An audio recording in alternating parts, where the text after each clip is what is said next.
Terrace गीला था, बल्कि टेरेस क्या सारी कॉलोनी गीली थी। जगह जगह जलते स्ट्रीट पोल्स रात का अंधेरा दूर करने में नाकाम थे। वो रेलिंग के साथ खड़ी ताज़ा हवा को सांस के जरिए अंदर उतारने लगी। जहन फिर से जहीर की तरफ चला गया। कानूनी तौर पे जहीर ने कुछ गलत नहीं किया था और अखलाकी तौर पे उसने कुछ दुरुस्त नहीं किया था। नीचे से आती आवाज़ों ने उसका ध्यान बटा दिया। उसने गर्दन झुका के झांका। नगीना आंटी लोग पोर्च में खड़े थे, गालबन रुखसत हो रहे थे। वो मानी और मामू उनको सी ऑफ करने गेट तक आए थे। नगीना आंटी सर पे सफ़ेद दुपट्टा लिए हुए थीं, कंधों पे शाल थी, बावकार सी लगती थीं। माला ने बहुत अरसे पहले उनको देखा था। उनके बारे में हमेशा यही सुना था कि बहुत नेक खातून है, जिनका एक फर्माबरदार सा बेटा है जो उसे याद नहीं था। वही बेटा उस वक़्त माँ के लिए फ्रंट सीट का दरवाज़ा खोले खड़ा था। उसकी कशमाला की तरफ पुश्त थी। उसने गर्दन मज़ीद ऊंची करके देखना चाहा। वो दरवाज़ा बंद करके कार की दूसरी जानब गया। सीने पे हाथ रख के मामू को एक दफ़ा फिर खुदा हाफिज कहा और ड्राइविंग डोर खोला। अब उसका चेहरा माला के सामने आया। वो काफ़ी दराज कद था, बाल सलीके से सेट थे। जीन्स पे सफ़ेद ड्रेस शर्ट पहन रखी थी, जिसके आस्तीन कफ से फोल्ड किए हुए थे।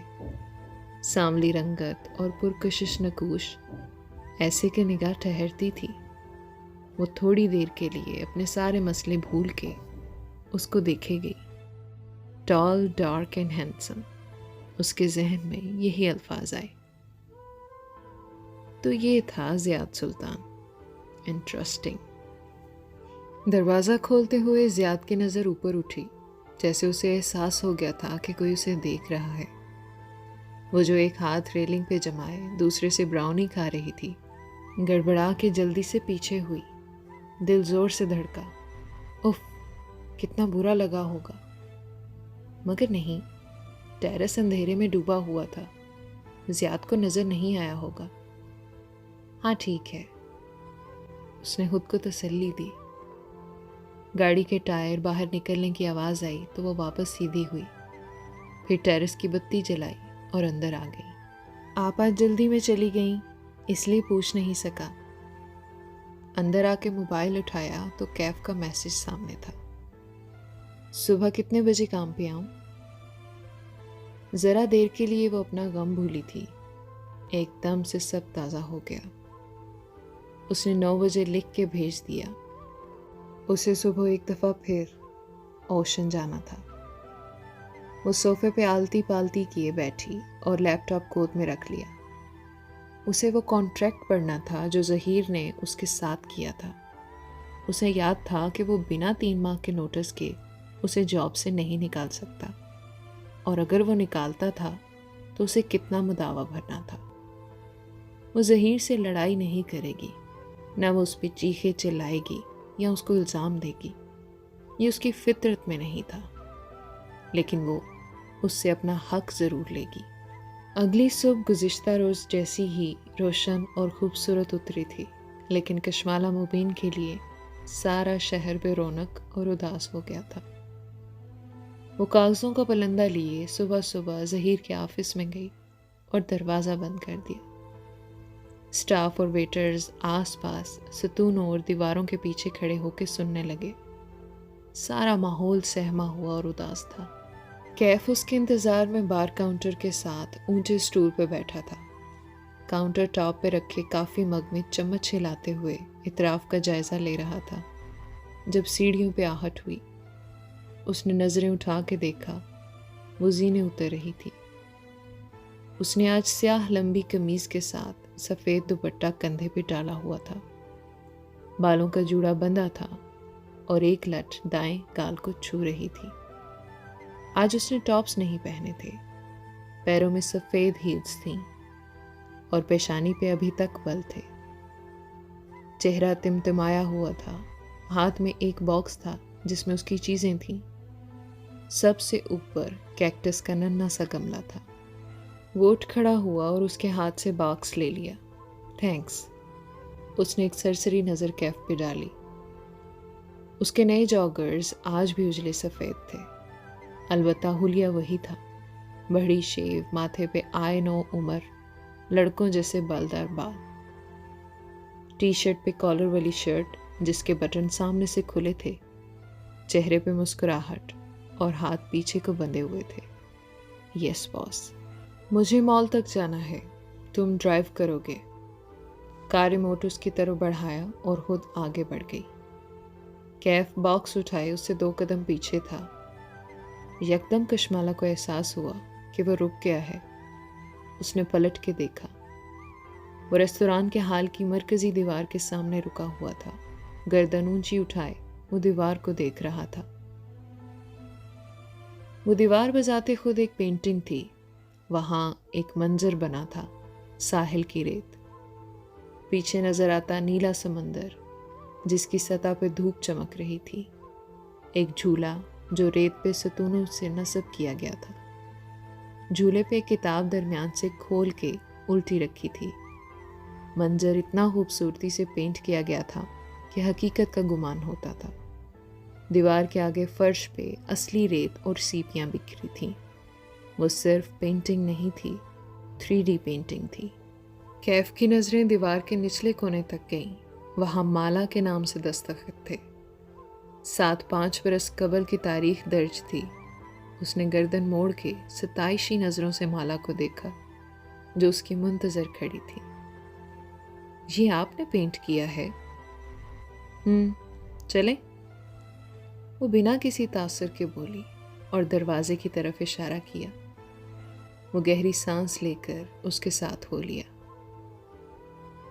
आप इल्यूजन आर्टिस्ट भी हैं, मुझे अंदाजा नहीं था। वो उसके पीछे चलते हुए कह रहा था। पुरानी बात है। वो जैसे उसकी बात को कोई अहमियत नहीं दे रही थी। कैफ खामोश हो गया। रास्ते में वो खामोशी से खिड़की से बाहर देखती रही। 1-2 बार निगाह उठा के कैफ की तरफ देखा कि उसने बैठते ही बैक व्यू मिरर को छत की तरफ कर दिया था ताकि ड्राइवर और सवारी एक दूसरे को ना देख सके। सफूरा दुरुस्त कह रही थी, उसका कज़न डिसेंट है, वरना हर ड्राइवर बैक व्यू मिरर से घूरता जरूर था। सुनो, तुम ड्राइवर्स यूनिफॉर्म नहीं पहन सकते? मैं ऐसे ही ठीक हूँ, वो मोड़ काटते हुए बोला। उसके अंदाज में एक अजीब बेनियाजी थी जो कभी कभी कश्माला को खलती थी। लेकिन खैर, वो बाहर भागती ट्रैफिक को देखने लगी। धूप के बायस सब्ज आंखों की पुतलियां सुकड़ रखी थीं। बॉस, अब आप क्या करेंगी? अपने जॉब आवर्स के लिए पूछ रहा हूँ। कल हमें लाहौर जाना है 1 हफ्ते के लिए। वापस आके इस बारे में बात करेंगे। मॉल की पार्किंग में कैफ ने कार रोकी तो बाहर निकलने से कबल माला ने सरसरी अंदाज में कहा, मुझे घंटा लग जाएगा, चाहो तो घूम फिर लो, चाहो तो बैठे रहो। कैफ ने महज सर हिला दिया, कहा कुछ नहीं। कुछ देर वो यूं ही माल की राहदारियों में चलती रही। दिन का वक्त था, इसलिए बहुत रश नहीं था। उसे ईज़ा के लिए गिफ्ट लेना था, लेकिन दिल नहीं चाह रहा था। पहले जब कभी वो ख़ानदान की शादियों पे जाती, उसको सेलिब्रिटी ट्रीटमेंट मिलती थी। कश्माला उन सब की कामयाब एंटरप्रेन्योर कज़न थी, अपने पैरों पे खड़ी औरत। वो महंगे गिफ्ट्स देती थी, लोगों से मिलते हुए भी हाथ में मोबाइल ऑन होता। वो साथ साथ इस्लामाबाद ऑफिस को मॉनिटर कर रही होती थी। अब उसके पास करने को कुछ नहीं था। सोशल मीडिया से जल्द ही सबको इल्म हो जाएगा कि ओशन बंद हो रहा है। हर कोई उससे सवाल करेगा। उफ। वो अपनी कैफियत में चलती जा रही थी जब एक एहसास हुआ कि कोई उसे देख रहा है। चलते चलते उसने गर्दन मोड़ी, दाएं बाएं पीछे। वहाँ बहुत से लोग थे, लेकिन सब अपनी अपनी सिमत में जा रहे थे। कोई भी उसकी तरफ मतवज्जो नहीं था। उसने झुरझुरी लेके झटका। शायद उसे वहम हुआ था। एक डिज़ाइनर ब्रांड से उसने एक कामदार जोड़ा लिया, इज़ा के टेस्ट के मुताबिक ठीक था। शॉप से बाहर निकली तो सीध में एक बुक शॉप नज़र आई। उसकी ग्लास वॉल के उस पार कैफ खड़ा था। वो काउंटर पे पेमेंट कर रहा था। वो उसकी तरफ चली आई। कैफ ने उसे नहीं देखा। उसकी कशमाला की तरफ पुश थी। वो मोबाइल कान और कंधे के दरमियान लगाए शॉपिंग बैग्स काउंटर से उठा रहा था। दबी आवाज में कुछ कह भी रहा था। आवाज इतनी हल्की थी कि कुछ सुनाई न दिया, ना वो सुनने की ख्वाहिशमंद थी। कैफ अपनी मौजूदगी का एहसास दिलाने के लिए पुकारा। वो एकदम झटके से मुड़ा। मोबाइल छूट गया, शॉपिंग बैग भी नीचे गिर गया। वो डर के एक कदम पीछे हटी। सॉरी, मैंने तुम्हें डरा दिया। नहीं नहीं, मैं किसी और ख्याल में था।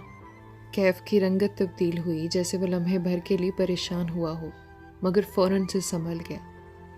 जल्दी से मोबाइल उठाने झुका जो कशमाला के कदमों के साथ गिरा था। उसने गर्दन झुका के देखा। उस पे कॉल मिली हुई थी। वाइट हेयर लिखा हुआ नजर आ रहा था। कैफ ने जल्दी से फोन उठाया और कॉल काट के उसे जेब में डाल दिया। मेरा एक अंकल है, उससे बात कर रहा था। अब वो पंजों के बल बैठा शॉपिंग बैग से निकला सामान अंदर वापस डाल रहा था। मैं फ्री हूँ, चलें? उसने नज़रअंदाज किया। अलबत्ता वो देख सकती थी कि उसके हाथ में एक स्केच बुक और चंद ग्रेफाइट पेंसिल्स थीं, जिन्हें वो जल्दी जल्दी समेट रहा था। फिर वो खड़ा हुआ, नज़र कशमाला के हाथों पे गई। फौरन हाथ बढ़ाया। ये मुझे पकड़ा दे। नो प्रॉब्लम, मैं उठा सकती हूँ। वो आगे जाने लगी, लेकिन कैफ सामने आया और इधर लाएं कहते हुए नरमी से उससे शॉपिंग बैग ले लिया। वो बिना कुछ कहे आगे बढ़ गई, लेकिन उसे अच्छा लगा था। उस नौजवान में बहुत मैनर्स थे। बस यूनिफॉर्म वाली बात पे मैं ऐसे ही ठीक हूँ वाला एटीट्यूड ना होता तो वो बेहतरीन मुलाजिम था। कशमाला के तजर्बे के मुताबिक एटीट्यूड वाला मुलाजिम ज़्यादा देर तक मुलाजिम नहीं रह सकता था। देखते हैं ये कितना अरसा टिकता है। काफ़ी लेंगी? लिफ्ट की तरफ जाते हुए कैफ ने पूछ लिया। वो उससे 2 कदम पीछे चल रहा था। हाँ, मेरे लिए एक एस्प्रेसो डबल शॉट, राइट? वो पर्स से कार्ड निकालते हुए चौंकी। अबरू ताज्जुब से इकट्ठी हुई। तुम्हें कैसे मालूम मैं कैसी कॉफ़ी पीती हूँ? आपके असिस्टेंट साइका से पूछा था। वो मुस्कुराया, गाल का गड़ा गहरा हुआ। नहीं, मैं तुम्हें अपना असिस्टेंट नहीं रखने लगी। हालांकि आपको एक नए असिस्टेंट की ज़रूरत है। उसके हाथ से कार्ड उचकते हुए मुस्कुरा के बोला। साइका को ओशन जैसी तनख्वाह देना आप अफोर्ड नहीं कर सकती। जल्द या बदेर आपको कोई नया काम शुरू करना होगा। इस वक्त कम तनख्वाह पे अगर कोई दस्तयाब है तो वह मैं हूँ। कॉफ़ी लाओ, शाबाश। अबरू से इशारा किया। वो मुस्कुराता हुआ आगे बढ़ गया। कैफ ने उसे घर ड्रॉप किया तो वो उसे सुबह जल्दी आने की हिदायत देते हुए कार से निकली। फिर शॉपिंग बैग्स लिए सीढ़ियों की तरफ बढ़ गई। वो वहीं गेट के अंदर खड़ा मोबाइल पे अपने लिए राइड बुक करवाने लगा। उस वक़्त घर पे कोई नहीं होता था। मुमानी वर्किंग वुमेन थी, बच्चे स्कूल कॉलेज वाले थे। वो बैग्स लिए सीढ़ियाँ चढ़ने लगी। ऊपर टेरेस तक आई तो रुक गई। बैग्स वहीं फर्श पे रख दिए। गर्दन मोड़ के पीछे देखा। वो मोबाइल कान से लगाए इधर उधर टहल रहा था। उसी पल चेहरा उठा के ऊपर देखा। कशमाला के चेहरे की परेशानी भांग के वो अलर्ट सा हुआ। मोबाइल नीचे किया और सवालिया अंदाज में अबरू उठाए। इधर आओ। उसने 2 उंगलियों से ऊपर आने का इशारा किया। वो तेजी से अंदर आया। सीढ़ियां 2-2 करके फलांगी। अंदाज चौकन्ना था। टेरेस के दहाने पे आके वो रुक गया। नजरें फर्श से होती हुई दाखिली दरवाजे तक उठती गईं। तुमने पूछा था ना मेरे पिछले गार्ड्स जॉब क्यों छोड़ जाते हैं? ये है इसकी वजह। कशमाला ने फर्श की तरफ इशारा किया। सीढ़ियों के अख्ताम पे खून पड़ा था, बहुत सा खून, जैसे किसी ने प्याला भर के उंडेल दिया हो। खून के छींटे दीवार पे भी आए हुए थे और वो अभी तक गीला था। क्या ये पहले भी कभी हुआ है? वो एहतियात से पैर बचाते हुए ऊपर आया। फिर एक जगह इकट्ठे हुए गीले खून के साथ पंजों के बल बैठा। गर्दन झुका के गौर से उसे देखा। एक गार्ड ने इसी वजह से जाप छोड़ दी थी और दूसरे ने इसलिए कि किसी ने पत्थर मार के मेरी कार का शीशा तोड़ दिया था। और तीसरा, वो गर्दन झुकाए खून का मुआयना कर रहा था। उसको मैंने खुद निकाला था, स्मोकिंग करता था। उसने बेचैनी से खून आलूद फर्श को देखा। अजीब वहशत हो रही थी वो सब कुछ देख के। फिर उसने देखा पंजों के बल जमीन पर बैठा कैफ खून की तरफ उंगली बढ़ा रहा है। हाथ मत लगाओ उसे, पता नहीं किसका खून है। कैफ ने आंखें उठा के उसे देखा, बोला कुछ नहीं। वापस सर झुकाया और 2 उंगलियां खून में डुबोई। फिर सुर्ख पोरों को चेहरे के करीब लाके सूंघा। उसके बाद उसे अंगूठे और उंगलियों के दरमियान मसला, जैसे कपड़ा मसल के चेक करते हैं। ये खालिस खून नहीं है, इसे पतला किया गया है। वो चौंक गई। पतला? क्यों? ताकि ये जल्दी खुश्क ना हो और आपके पैरों के साथ लग जाए। असल खून जल्द गाढ़ा होके जम जाता है। कशमाला ने सर झुका के अपनी सफ़ेद हील्स देखी, वो साफ थी। कैफ अब खड़े होते हुए टिश्यू से हाथ साफ कर रहा था। कोई आपको डराने की कोशिश कर रहा है। उसने थक के गहरी सांस ली। अगर तुम जॉब छोड़ना चाहते हो तो अभी भी बता दो। मुझे कल लाहौर जाना है, मैं ड्राइवर का बंदोबस्त कर रखूं। मैं क्यों जॉब छोड़ूंगा? टिश्यू से उंगलियां रगड़ते हुए हैरत से बोला। इस हरकत से डर के लोग खून देख के डर जाते हैं। मैं ऐसे इंसान से क्यों डरूंगा जो बुज़दिलों की तरह छुप के किसी औरत के घर में खून फेंकता है। वो उसके सामने आके खड़ा हुआ। मरोड़ा हुआ खून आलूद टिश्यू उसके हाथ में था। मैंने आपसे वादा किया था आपकी हिफाजत का। आज मैं आपसे एक और वादा करता हूँ कि मैं इस शख्स को ढूंढ के आपके पास ज़रूर लाऊंगा। वो संजीदगी से कह रहा था। कुछ था उसके अंदाज में, यकीन दिलाने वाला, बेखौफ कर देने वाला। उसके तने आसाब ढीले पड़ने लगे। उसने ममनूनियत से कैफ को देखा, बोली कुछ नहीं। वो अब सोचती नज़रों से इतराफ में देख रहा था। कोई सीसीटीवी नहीं है? बताया ना, ये लोग लगवाने नहीं देते। घर के बाहर लगा हुआ है एक सीसीटीवी, उसमें कभी कोई नज़र नहीं आया। चौकीदार भी मौजूद है, वो किसी को यूं दाखिल नहीं होने दे। ज़रूरी नहीं है कि कोई बाहर से आया हो। वो टेरेस की रेलिंग के साथ चलते हुए नीचे देख रहा था। घर के किसी मुलाजिम को पैसे देकर भी ये काम करवाया जा सकता है। नामुमकिन। मामू के मुलाजिम बहुत पुराने हैं। हम सब हर मौके पे उनकी मदद करते हैं। वो ऐसा क्यों करेंगे? आप उनको पैसे से खुश रखती हैं। वही पैसा कोई ज़्यादा दे तो वो उसका काम करेंगे। पैसा हर वक्त हर एक की ज़रूरत होता है बॉस। आप इससे किसी को भी खरीद सकते हैं। वो मुंडेर से झुक के कुछ देख रहा था। तुम्हें भी? कैफ ठिठक के रुका, फिर आहिस्ता से उसकी तरफ पलटा। वो सीने पे बाजू लपेटे संजीदगी से उसे देख रही थी। वो होता है ना मूवीज़ में, बॉडीगार्ड को सबसे पहले खरीदा जाता है। अगर मेरा स्टॉकर तुम्हें खरीदना चाहे तो क्या करोगे? लम्हे भर को टेरेस पे सन्नाटा छा गया। आप किसी से पूछें कि वो बिक सकता है तो वो कहेगा नहीं। मैं भी यही कहूँगा। वक्त के साथ आपको खुद अंदाज़ा हो जाएगा। वो हल्का सा मुस्कुरा दी। मैं मजाक कर रही थी। तुम जाओ, तुम्हारी राइड आ गई है। नीचे ऊबर बाइक पहुंच चुका था। कैफ ने बाइकर को इशारा किया, फिर वापस उसकी तरफ पलटा। आप परेशान तो नहीं हैं? यानी इस खून से?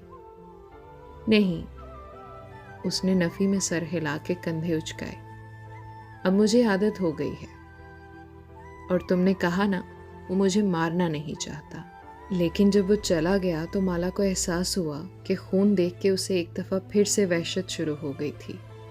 वो जूते बदल के आई और फर्श साफ करने जुट गई। पहले खून साफ किया, फिर पाइप लगा के फर्श धो दिया। जब थक हार के लाउंज में वापस आई तो मगरिब उतर रही थी। आज फिर किसी ने टेरेस पे खून फेंका है। माही को मैसेज लिखा, फिर मिटा दिया, फिर लिखा, फिर मिटा दिया, फिर तीसरी दफ़ा लिख के सेंड दबा दिया। कनाडा के शहर चिलीवेक में माबीना और अबाद के घर का वाहिद बेडरूम खामोशी में डूबा था। माही करवट के बल सो रही थी जब मैसेज टोन से उसकी आंख खुली। वो एकदम उठ बैठी। पलट के देखा, इबाद गहरी नींद सो रहा था।